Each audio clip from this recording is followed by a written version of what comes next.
and welcome to my channel, or welcome back to my channel. My name is Jay and this is a web of classic tales. If you're enjoying the videos, please like, subscribe, and share. If you want a notification every single time a new video is uploaded, please click on the little bell icon. Today we will read Edgar Allan Poe's Shadow, a Parable.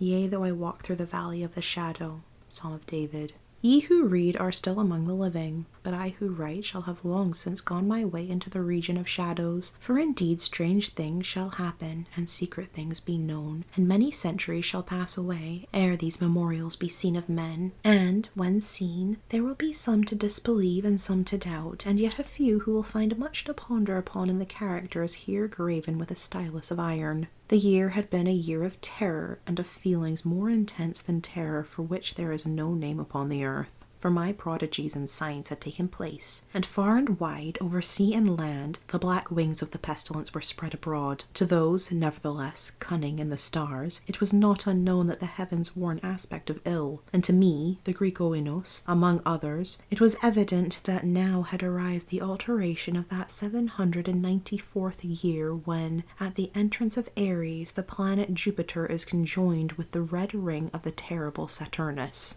The peculiar spirit of the skies, if I mistake not greatly, made itself manifest, not only in the physical orb of the earth, but in the souls, imaginations, and meditations of mankind. Over some flasks of the red Chian wine, within the walls of a noble hall, in a dim city called Ptolemy, we sat, at night, a company of 7, and to our chamber there was no entrance save by a lofty door of brass, and the door was fashioned by the artisan Coronos, and, being of rare workmanship, was fastened from within. Black draperies likewise in the gloomy room shut out from view the moon, the lurid stars, and the peopleless streets. But the boding and the memory of evil, they would not be so excluded. There were things around us and about of which I can render no distinct account. Things material and spiritual, heaviness in the atmosphere, a sense of suffocation, anxiety, and, above all, that terrible state of existence which the nervous experience when the senses are keenly living and awake, and meanwhile the power of thought lie dormant. A dead weight hung upon us. It hung upon our limbs, upon the household furniture, upon the goblets from which we drank, and all things were depressed and borne down thereby. All things save only the flames of the 7 lamps which illumined our revel.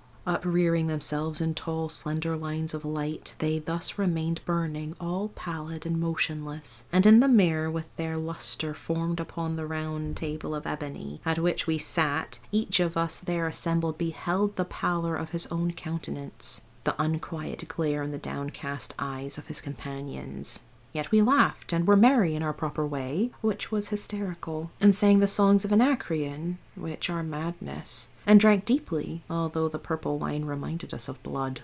For there was yet another tenant of our chamber in the person of young Zoilus, dead, and at full length he lay, enshrouded, the genius and the demon of the scene. Alas, he bore no portion in our mirth, save that his countenance, distorted with the plague, and his eyes, in which death had but half extinguished the fire of the pestilence, seemed to take such interest in our merriment as the dead may haply take in the merriment of those who are to die. But although I, oinos, felt that the eyes of the departed were upon me, still I forced myself not to perceive the bitterness of their expression, and gazing down steadily into the depths of the ebony mirror, sang with a loud and sonorous voice the songs of the sun Taios. But gradually my songs they ceased, and their echoes, rolling afar off among the sable draperies of the chamber, became weak and undistinguishable, and so faded away. And lo, from among those sable draperies where the sounds of the song departed, there came forth a dark and undefined shadow.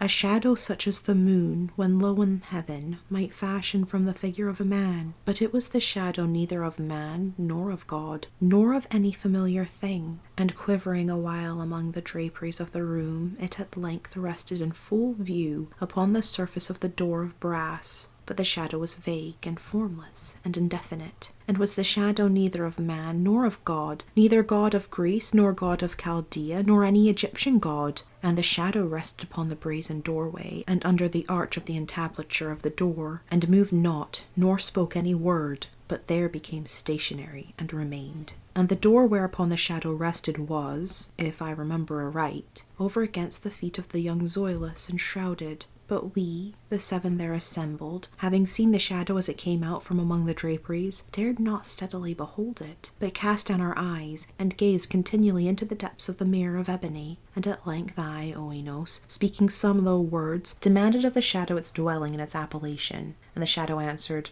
I am Shadow, and my dwelling is near to the catacombs of Ptolemy, and hard by those dim plains of Helusion, which border upon the foul Coronian canal. And then did we, the 7, start from our seats in horror, and stand trembling and shuddering and aghast, for the tones in the voice of the shadow were not the tones of any one being, but of a multitude of beings, and, varying in their cadences from syllable to syllable, fell duskily upon our ears in the well-remembered and familiar accents of many thousand departed friends. Thank you for listening. This has been Edgar Allan Poe's Shadow, a Parable. My name's Jay. This is a Web of Classic Tales. Please like, subscribe, and share. Click the bell icon for notifications. I hope you're having a fantastic day. Have a nice life, and I'll see you next time for our next classic tale.